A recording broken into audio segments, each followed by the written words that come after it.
Hello my dear friends, you're in the Military Summary channel, and today we will discuss the situation in Ukraine on the 9th of July of 2025. Today we have a lot of very interesting updates, so let's start. And during this video we are going to talk once again about the massive missile and drone strike that took place during the previous night. This is the map that was published by pro-Ukrainian resources. And in this map, we can see the approximate routes of Russian drones and missiles that were attacking during the previous night all the entire territory of Ukraine. And when talking about this map, we can see that there are just two areas that were attacked by the Russians. We are talking about the city of Lutsk that is located in the western part of Ukraine, and we are talking about the city of Zhytomyr that is located in the central part of Ukraine.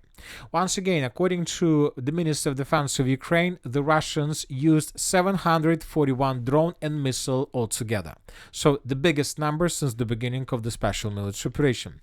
And you know that this is the biggest attack. We have no doubts about this. Nobody has doubts about this.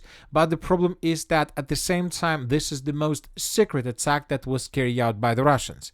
Once again, 741 drones and missiles altogether. The Russians attacked the city of Zhytomyr, this area, and the Russians attacked the settlement of Lutsk. And nobody knows for sure what exactly the Russians were attacking. We don't have videos, we don't have pictures, we don't have anything that can confirm that the Russians managed to destroy this or that structure or facility. The only thing we have is this poor picture that was published by different sources. We're talking about this map with fire anomalies, and according to this map, the city of Zhytomyr, more precisely the settlements around the city of Zhytomyr, were covered with fire. The Russians attacked these airfields. Some sources reported that Ukrainians capped F-16s in this area, maybe Su-24 or Su-27s, and all of them were destroyed. The only thing we have, another thing we have, is the report of the Minister of Defense. Tonight, the armed forces of the Russian Federation carried out a group strike with long-range air-launched precision weapons, including Kinzhal hypersonic air ballistic missiles, and long-range strike with drones against the infrastructure of military airfields. The strike's objectives were achieved, all designated targets were hit. So that's it. So we don't have anything else. So the biggest attack since the beginning of the special military operation, that's it. Just a report of the Minister of Defense and some map with some fire anomalies. So when talking about the city of Lutsk, the same situation. We have just one probable video that was published by locals. In this video we can see probably the city of Lutsk, at least the author says that this is the city of Lutsk, and somewhere there on the horizon we can see lots of explosions as if it was some celebration of the new year, because too many explosions like fireworks, nothing more. So that's it. We don't have anything else. The Russians stated they destroyed some facilities, airfields, managed to deal damage. Maybe the Russians destroyed something very important. But once again, at the same time, this is the biggest attack, but from the other side, this is the most secret attack since the beginning of the special military operation. Neither the Russians nor the Ukrainians want to provide us any information that can give us some reliable understanding of the situation. Anyway, let's continue and let's talk now about the situation on the ground. And first, let's discuss the situation in the Sumy direction, where both the Russians and the Ukrainians attack each other. As we discussed in the previous video, the Russians most likely were caught in cauldron in the area of the village of Kondratovka. The Ukrainians managed to cut the main supply lines from the north. Now the Russians have just one option, several options, two maybe options, to retreat through these fields, but under very heavy fire of Ukrainian FPV drones and artillery, or to counterattack, to concentrate additional forces and to counterattack Ukrainians to the north of Kondratovka and to counterattack the Ukrainians in the area of the village of Andreevka. Because you know that at the same time the Ukrainians, yes, they managed to cut the Russians in cauldron, but we need to understand that Ukrainians suffer huge losses, because every single Ukraine attack, every single Ukraine movement, of course, can be discovered by the Russians, and if they discover anything, they began bombing and attacking this territory with FABs. I believe it's very difficult to survive after another FAB strike. So, for example, in this video, we can see how the Russians attacked the northern part of Andreevka, probably this area Ukrainians tried to use for breakthrough. And here we can see the same story. The Ukrainians were trying to concentrate their forces along the main supply line, probably with the purpose to move further in the direction of Kondratovka, but the Russians basically pummeled this area area without any chances to survive. So, despite the fact that Ukrainians managed to improve their positions, it seems that this is something like a trap or a game that currently the Russians are playing, and are playing this game very good. Now let's move further and let's discuss the situation in the southern Kupiansk direction. Today we have probably the most important updates from the Leman area. As you can see, we have a lot of flags, we have some changes. There are two directions, the southern one in the direction of the city of Lyman and the northern direction. When talking about the southern, everything is clear. The Russians are trying to move further with the purpose at the end to establish complete control over the city by the name of Lyman. So this is the city, this is the main task for the Russians. When talking about the northern flank, the main purpose of the Russians is to repel upcoming Ukrainian counterattacks. The Russians are trying to stabilize this area. The Russians understand that most likely they will not be able to move further deep inside of the territory of Kharkiv region or the Zaporozhye direction until they finish with the battle with the Leman. So that is why they need to hold their positions for as long as possible, because Ukrainians these days made a lot of counterattacks with the purpose to ruin Russia's plans to move further in the southern direction. A lot of counterattacks carried out by the 3rd Azov Brigade of the Armored Forces of Ukraine. This is a Storm Brigade of the Armored Forces of Ukraine, but according to information we have, all attacks of the Armored Forces of Ukraine were repelled by the Russians. As for now, this line has been stabilized by the Russians completely. So let's wait for another 24 hours, because the next 24 hours are going to be very interesting and probably vital, because the Russians continue moving in the southern direction and they managed to improve their positions. First, let's compare the map between the days. This is the situation by the end of the 8th of July of 2025. The village of Zelena Dolina was partially in the complete Ukraine control. We have this huge gap between, let's say, territories, some fields, trenches, fortifications under complete Ukraine control.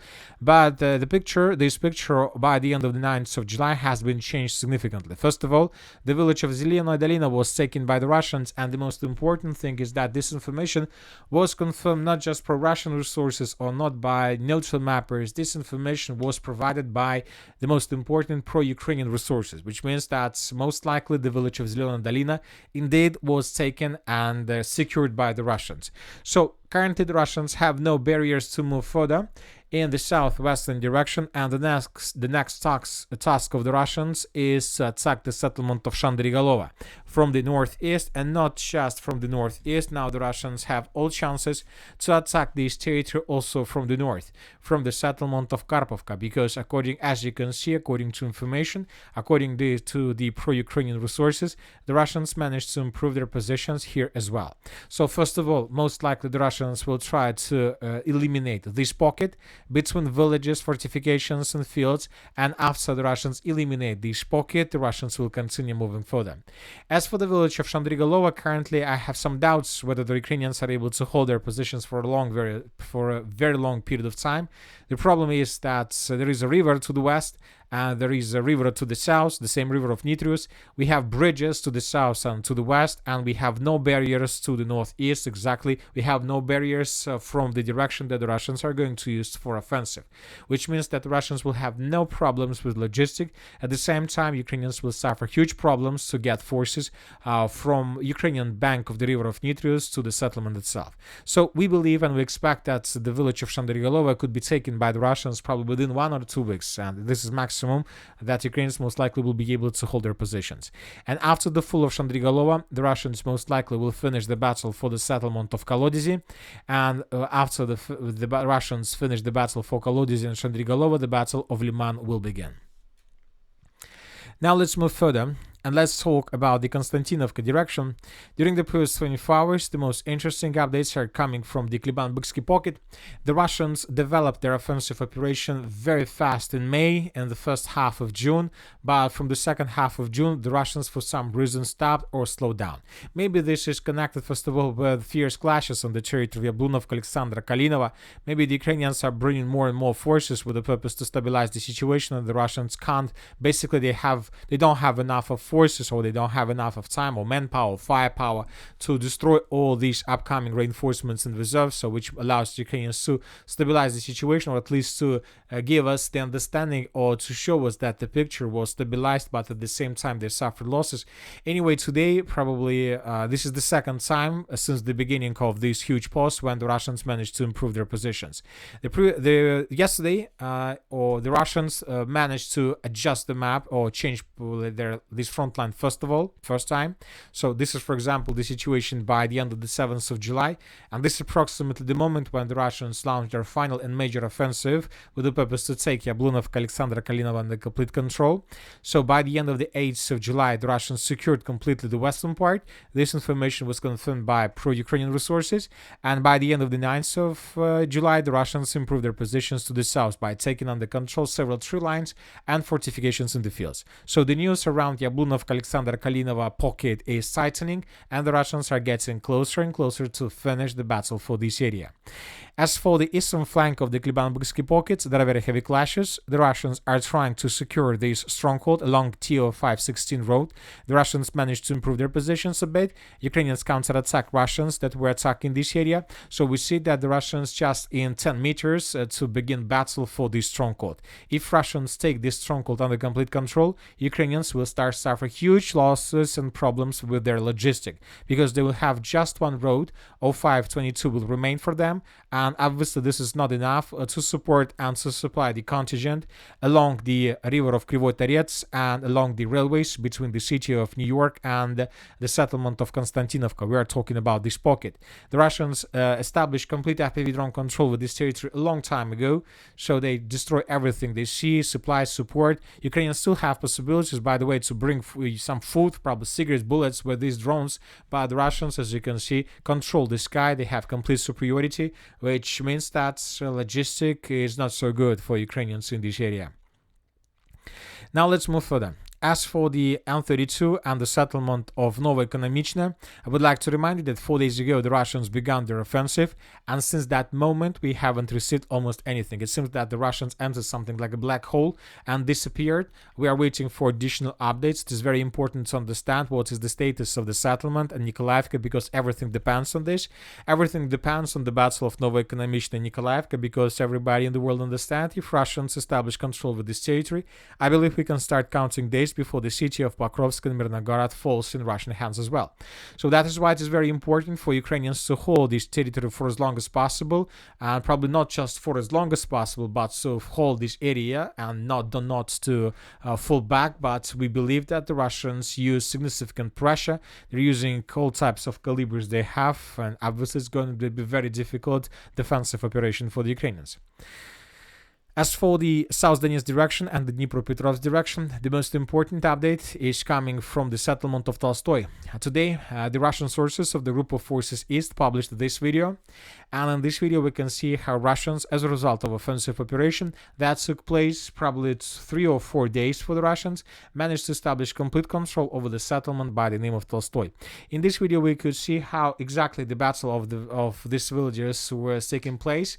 The Russians, as usually, were bombing, then they were clearing this area with FPV drones, and then they sent troopers to clear the settlement completely.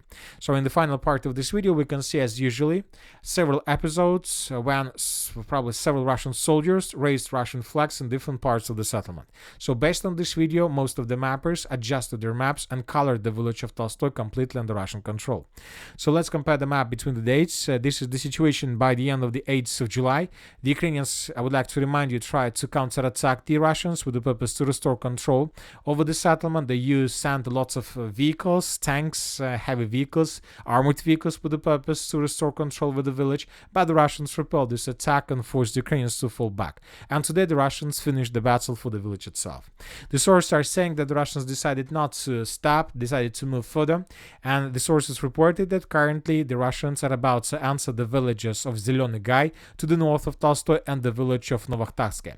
So the battles for these two villages ditches are about to start as well. At the same time, several pro-Russian resources reported that the Russians entered the eastern part of the settlement of Mirne.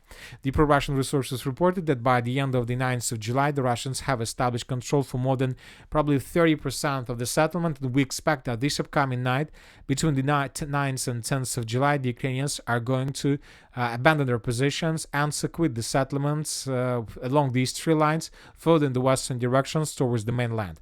At the same time, the Ukrainians are trying to hold their positions, especially in the northern and the northeastern part of the settlement of Voskresenka. This control over these territories allows the Ukrainians to control this corridor for evacuation. So after the fall of Mirna, the Ukrainians most likely will not hold their positions for a very long period of time in the village of Voskresenka. They will fall back in the western direction towards Yanvarska because there is anti-tank ditches and something like a very good and reliable defense belt that can slow down the Russians at least for another 2 weeks. So the battle for this foothold is coming to a logical end. And as for the southern part, the Russians began moving to the west of the settlement of Vilna Pole. Based on the video that was published by the Ukrainians, we made small corrections. And as I understand, the Russians are moving further in the western direction towards the settlement by the name of Kamyshuvka. This village, the Russians began bombing this village with aviation, with bombs, so which means that they're preparing the settlement. By the time when the Russian forces come close to this area, the village would be already reduced to ruins, and this will ease the progress of the Russians.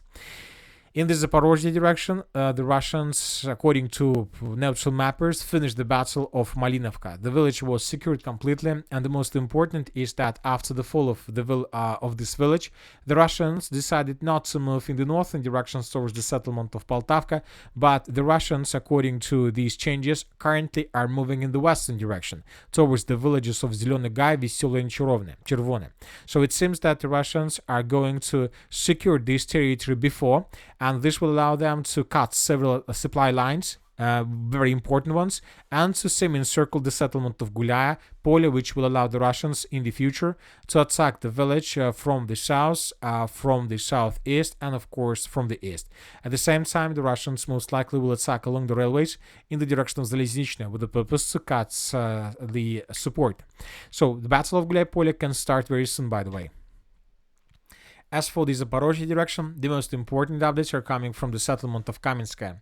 During the previous 24 hours, the Russians improved their positions, and the village of Kamenskaya has been completely cleared for more than 80%. Ukrainians control just probably at 10, 20 or 15%. We're talking about the most northern part, this micro-district, but most likely this micro-district would be secured by the Russians in coming hours, maybe this upcoming night. At the same time, the Russians continue their offensive in the area of the village of Plavny. So tomorrow we expect additional changes on the ground, and most likely tomorrow, by the end of the 10th of July, the Russians will secure probably around 50% of this settlement. So the clashes in this area are ongoing. The Russians are moving closer and closer to the city of Zaporozhye. And that's it for today. Military Summary channel reminds you we condemn any violence in the world. Thank you for watching. Subscribe to my channel, put your likes on my Patreon, and have a good day. Bye bye.